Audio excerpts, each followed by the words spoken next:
questions on networks.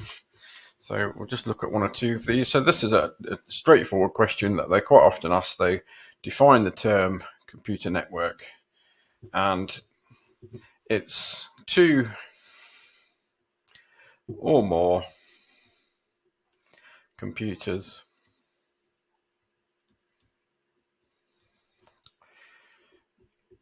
that are connected together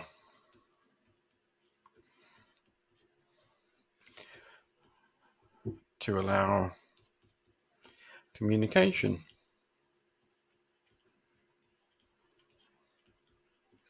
So you're going to get a mark for the two or more computers, because for a network you need to obviously have two. You can't have a network of one, otherwise it would be standalone. So that's one mark. And then the idea that they're connected to allow them to communicate is where you're going to get the second mark on that one. So that's the what is a network. So explaining how a firewall can be used to improve the security of a computer network. So a firewall, it can be hardware, can be software, can be a combination of both. So it does all kinds of different things actually. So we can say quite a few things. So number one, we could maybe say that it monitors traffic into and out of the network. So monitors the traffic into and out of the network. So you could say another way of looking at that is it looks at or inspects packets. So if a network's a packet switch network, it's got packets that are coming in and out. So a firewall can inspect incoming and outgoing packets in the network. So it monitors the traffic, inspecting packets. So it's looking for malicious packets or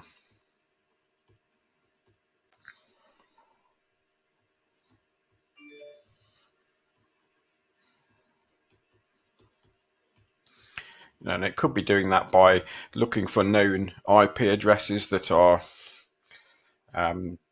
malicious. So it could block some IP addresses.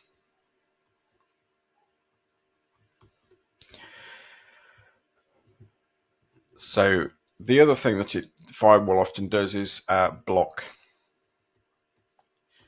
ports. So a port is essentially a network address, an IP address, plus a port number.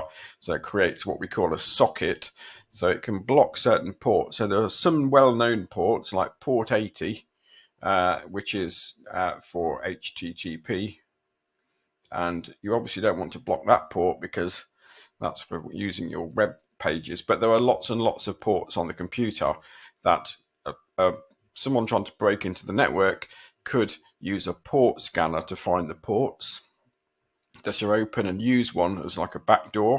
So it blocks ports, so stops people getting in that way. So there's three things there, which is plenty enough really for the two marks we've got here as to how a firewall could improve the security of a network. So we're explaining here, so we're explaining kind of what it does and what these things are. So you can make different settings on firewalls. It's probably worth maybe just saying that. So firewalls can have criteria set up to allow or block traffic. So it's worth, I guess, saying that thinking about the idea that network traffic, we're talking about just packets that are coming into and out of a network. So that's what we might call traffic. Okay, so we've got a few more questions. So this is shade the lozenge. So two lozenges, and this thing here is a lozenge. Just, you know, the AQA like to call these lozenges. Shade two lozenges that are correct statements about network protocols. So a protocol, if we were defining it, a protocol is a set of rules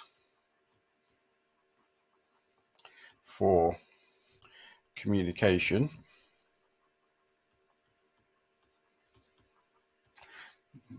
or data exchange. So if they say what is a protocol, then that's what it is. So protocol is a set of rules. So we're going to shade that one. And when you're shading these, just try to shade the middle bit if you can, like that, because these are often marked by computer. So trying to shade the middle bit means the computer will definitely read that properly for you. So all protocols only work with specific hardware. That is not correct. So obviously we know that protocols such as HTTP work with all different kinds of hardware. So it's definitely not that one. All protocols transmit data securely. Well, we know, as we've just said, HTTP doesn't, but HTTPS does. So all protocols don't. So it can't be that one. Ethernet or Ethernet is a family of protocols. That one is true. There's more than one protocol that makes up the family of protocols for Ethernet, so we're going to shade that one. And we've got R2. So it says Wi-Fi is a single protocol. It's not. There are lots of protocols involved in Wi-Fi. So that's another family of protocols. So those are the two correct for that one. So now we're looking at the TCP/IP model, and we're looking for network protocols and different layers. So the protocol we've got here is HTTP. So HTTP is for web pages, so that's for using your web browser. So a browser is an application, it works at the application layer. UDP is User Datagram Protocol, and that is an alternative protocol to TCP. It works in the transport layer. So UDP is this protocol that doesn't check for missing packets or anything. It just uses the packets when they arrive. So that's a transport layer protocol. Internet protocol. Internet protocol is involved in routing. So it works at the internet layer. And IMAP, Internet Message Access Protocol, is for email. And your email is an email client, an application. So that's going to work at the application layer as well. So that's our 4 marks, 4 ticks, 2 application layer protocols there, a transport layer and an internet layer protocol. So then we've got another one for shading the lozenge. Make that one slightly bigger so we can see it. So which 2 of the following are email protocols? Well, we just looked at IMAP at the top here as an email protocol. So IMAP is an email protocol. So IMAP lets you download messages from your email server and keeps a copy on that, so you can manipulate them on the server. You can have multiple logins on an IMAP protocol, so it means you don't lose your email as soon as you've read it on one device.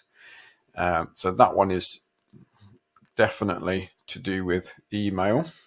So FTP is file transfer protocol, so that's about uploading pages to websites. So if you're managing a web server and making a website, you might use FTP to upload it. So that's not to do with email. HTTP, well, we know that's to do with downloading web pages, so that's not one either. SMTP, Simple Message Transfer Protocol, well, that one is an email protocol, and that one's used for uploading your messages to your email server, so sending your email messages. TCP and UDP As we've already said about UDP, they operate in the transport layer. So these are transport layer protocols, and they're involved in TCP ensuring messages arrive safely and with all the parts, and UDP just allowing messages to be sent and received but not checking. So those two protocols are transport layer. So a few questions there on networks from GCSE papers. Hopefully you find it useful.